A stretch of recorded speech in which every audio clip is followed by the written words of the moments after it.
He was in lot of depression, lot of stress. आउ जो stress विषय रे आस्ते आस्ते आगु समस्त आपण माने जानिबे। माने माँ तो एबे एफआईआर देइचंती, इन्वेस्टिगेशन आरंभ होइछि, देखिबे कोन कोन जिंस तादरे बाहरिबो।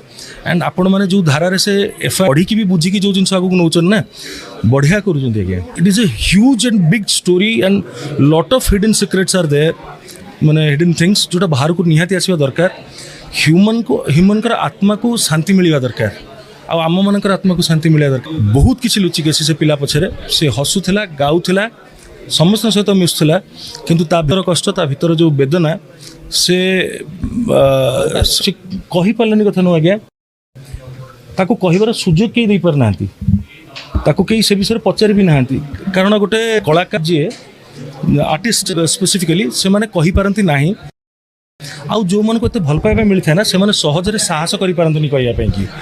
तो हुए तो से समय गोटे आसी था, से जतले बर्स आउट करथा